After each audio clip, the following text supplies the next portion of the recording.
사진 받았지? 지금부터 Yo, Bang Robert di sini.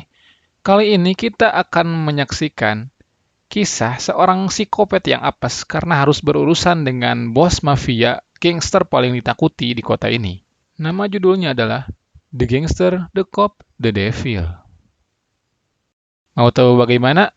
Gas, kita mulai.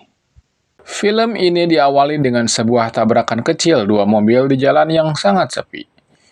Lalu mereka berdua keluar untuk menyelesaikan masalah itu. Tetapi, salah satu pengendara itu malah memotret plat nomornya agar mendapatkan asuransi. Ketika ia lengah, orang yang menabraknya itu langsung menikamnya dari belakang dan membunuhnya di dalam mobil dengan sadis. Dan itulah psikopat yang bernama Kang Kyun, dan film pun dimulai. Setelah itu, kita diperlihatkan dengan anggota polisi yang sedang dalam perjalanan menuju TKP. Ia bernama Tae-suk dan rekannya yang bernama Dong-hyun. Tetapi karena jalanan macet, perjalanan mereka jadi terhambat. Bahkan, sirene polisi yang terpasang di mobilnya itu tidak diperdulikan oleh pengendara lain. Dan karena kesal, Tae-suk melepaskan sirenenya dan di dalam mobilnya, ia tidak sengaja melihat para gangster yang sedang ada di depan tempat permainan game. Lalu ia menghampiri mereka dan masuk ke dalam tempat itu, dan di sana ia membuat kekacauan karena para gangster lain yang menghalanginya untuk masuk ke dalam. Di tempat lain, kita diperlihatkan dengan gangster yang sedang berlatih. Dia bernama Dong-su, ketua gangster kelas kakap yang menguasai wilayah di kota itu. Kemudian, datang orang kepercayaannya yang bernama Oh-seong, yang memberitahu bahwa kekacauan lagi di tempat bisnisnya. Mendengar hal itu, lalu ia menghentikan latihannya yang ternyata samsak tinjunya itu ada orang di dalamnya. Sebelum pergi, Dong-su menghubungi Hong Kong, yaitu komandan kepolisian untuk menghentikan Tae-suk yang sedang membuat kekacauan. Ma Dong-su selalu menyuap Obong agar tidak ada polisi yang berani mengganggu bisnisnya. Mendengar hal itu, Obong langsung menghubungi dari sana dan segera menyelesaikan tugas penyelidikannya. Singkat cerita, sampai lantai yang diantar oleh anak buah Dong-su. Dalam penyelidikannya itu, ia melihat sebuah goresan di belakang mobil dan memanggil rekan timnya yang bernama Chojin dan memperlihatkan goresan mobil itu. Dari itu, mereka berdua menyimpulkan bahwa kasus ini adalah pembunuhan yang sangat persis dengan kejadian sebelumnya, yaitu pembunuh menabrak mobil korban dulu dari belakang. Scene pun berganti kepada Dong-su yang sedang menyelesaikan masalah dengan saingan bisnisnya yang bernama Sang-do. Dia adalah ketua gangster yang menginginkan sebagian wilayah kekuasaan Dong-su. Meski begitu, Dong-su masih memperlakukan Sang-do dengan baik. Oh-seong yang tidak terima langsung memarahi Sang-do. Namun, Mon-sik juga ikut ngebacot dan hampir baku hantam di sana dengannya. Melihat itu, Dong-su langsung menghajar Oh-seong, lalu mencabut gigi Mon-sik dan memasukkannya ke dalam gelas Sang-do dan membuatnya langsung kena mental. Kemudian, langsung menyuruh Sang-do untuk meminumnya. Setelah itu, Dong-su mengajak untuk berdamai dan tidak lagi mengganggu atas wilayah kekuasaan masing-masing. Di tempat lain, kita diperlihatkan dengan para polisi yang sedang rapat untuk menyelidiki kasus pembunuhan.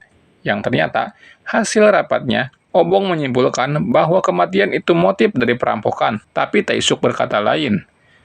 Ia lalu memberikan bukti yang telah ia dapatkan dan menyimpulkan bahwa itu sebuah pembunuhan berantai karena sebelum melakukan aksinya, psikopat itu selalu menabrakkan mobilnya dan membunuhnya dengan pisau yang sama seperti kasus-kasus sebelumnya. Tetapi, pendapatnya itu selalu ditolak oleh Obong yang membuat Tae-suk memilih untuk menyelidiki kasusnya sendiri.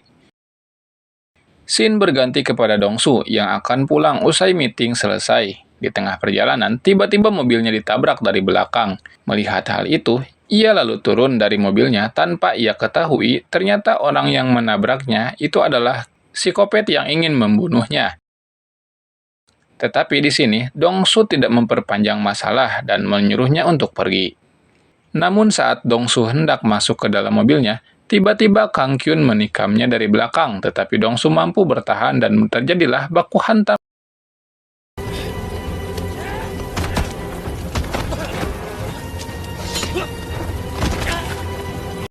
Terlihat Dong-su yang terkena beberapa tusukan, namun ia masih bisa bertahan dan menusuk Kang Kyun di dadanya. Hingga akhirnya, Kang Kyun berhasil kabur dan langsung menabrak Dong-su hingga pingsan.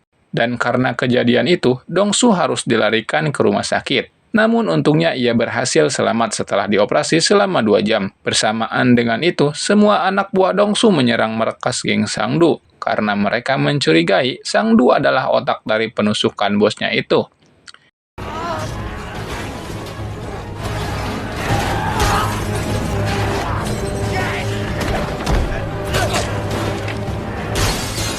Sedangkan di tempat lain, kita diperlihatkan dengan Kang Kyung yang berhasil lolos sampai ke pedesaan. Di dalam mobilnya, ia menjahit luka tusuknya sendiri dengan Hektar. Setelah itu, ia masih sempat membunuh Aki-Aki, pemilik anjing di sana. Keesokan harinya, Dongsu yang telah sadar lalu memanggil tangan kanannya dan ia memberitahu tentang penusukan itu bukan ulah Sangdu. Taisuk pun datang menjenguk, tetapi di sana ia malah mengolok-olok Dongsu yang hampir dibunuh oleh seorang psikopat. Dan ternyata kejadian itu berpengaruh besar terhadap kekuasaannya karena para gangster lain yang mulai berani merebut kekuasaannya. Setelah itu, Taisuk pergi dari sana dan mulai menyelidiki mobil Dongsu dan dia melihat goresan di belakang mobilnya yang sama persis dengan kejadian pembunuhan sebelumnya. Kemudian, dia melaporkannya kepada atasan Obong yang kini pendapatnya mulai diterima setelah mengetahui psikopat itu hampir membunuh Dongsu. Lalu mereka berdua menyimpulkan bahwa ini adalah pembunuhan acak karena tidak melihat siapa korbannya, malah berani mencoba membunuh bos gangster. Dan di saat dirinya sedang berada di rumah sakit, ternyata secara diam-diam Sangdu sudah mengambil sebagian wilayah kekuasaannya dan mengambil para investornya. Tapi di sini Dongsu terlihat tenang, namun dalam hatinya sangat dengki. Ketika malam hari, kita diperlihatkan dengan Kang Kyung yang sedang membunuh pengemudi truk yang sedang menelepon di sisi jalan. Lalu ia membunuhnya dan membawa mobil truk itu.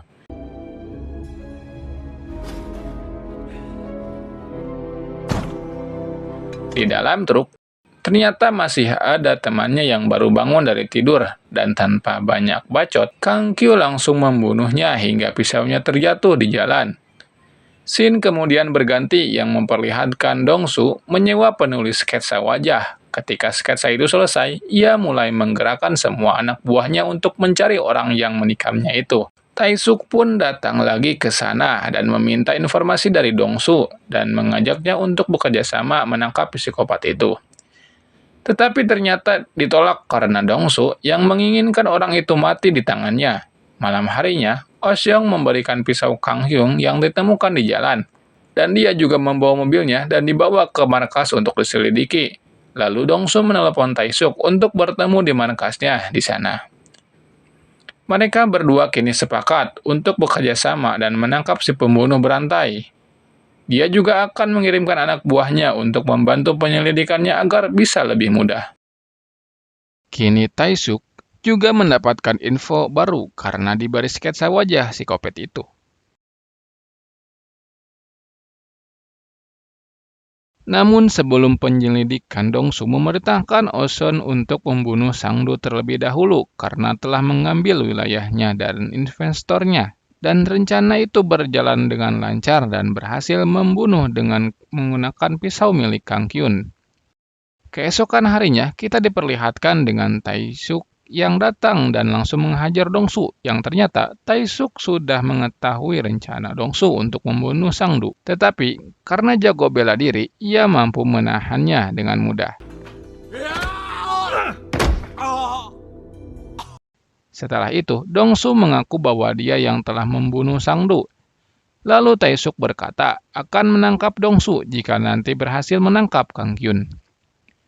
Kematian Sangdo itu membuat gempar seluruh kota karena kepolisian yang tidak bisa memecahkan kasus itu. Kini para intel turun tangan dan mengambil alih penyelidikan kasus pembunuhan itu.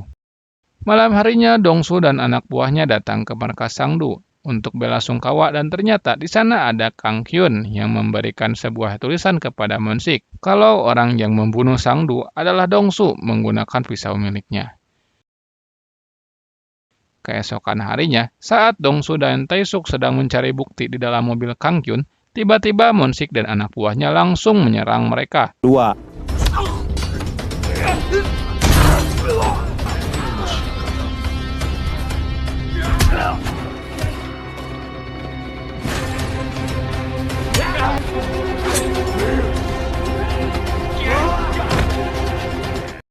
hingga akhirnya mereka berdua berhasil mengalahkan mereka dan membunuh Monsik dan dikubur di sana oleh Dongsu.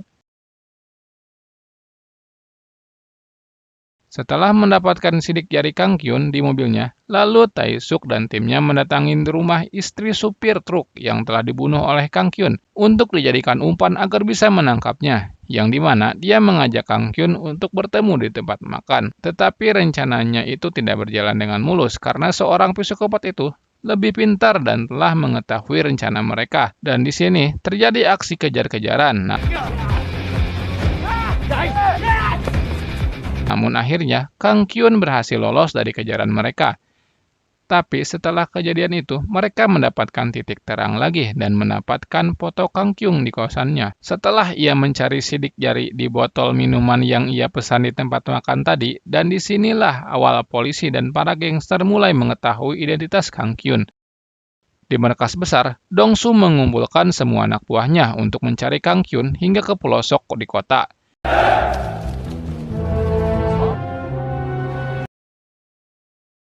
Malam harinya, kita diperlihatkan dengan pasukan yang sedang berada di tempat bar. Terlihat di sini hubungan mereka yang mulai akrab, tetapi tidak lama. Setelah itu, mereka melihat berita TV tentang pembunuhan lagi yang terjadi terhadap anak sekolah yang membawa payung yang dimana kita tahu sebelumnya Dongsu pernah memberikan payung yang sama ke gadis itu. Dongsu terlihat marah dan dengan cepat, mereka semua pergi untuk mencari lagi. Yang kali ini, Ocean berhasil menemukan tempat penginapan Kang Kyun. Tapi saat masuk ke sana, mereka tidak menemukan karena ia telah pergi. Mengetahui hal itu, mereka berencana untuk menunggu dan mengepung Kang Kyun di sana.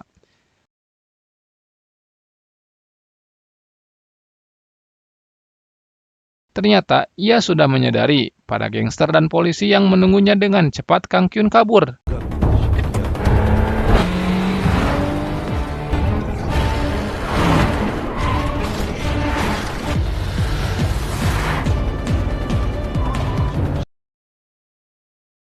Dan Dongsu berhasil menabrakkan mobilnya kepada Kang Kyun. Tapi, dia berhasil kabur lagi. Lalu mereka bertiga mengejar Kang Kyun dan berpencar. Tetapi tidak sengaja, Oh-seung terkena tikam oleh Kang Kyun yang sebelumnya sudah menunggunya dan teriakan itu terdengar oleh Dongsu dan Tae-suk. Dengan cepat, Dongsu mengejar Kang Kyun dan masuk ke tempat hiburan malam. Di sana, ia mengecek semua ruangan hingga akhirnya Dongsu berhasil menemukannya di sebuah kamar karaoke dan Kangkung yang sedang menyandra seorang perempuan di toilet. Tanpa banyak bacot, Dongsu langsung menghajarnya hingga pingsan. Setelah itu, ia menyeretnya ke sebuah gudang untuk disiksa.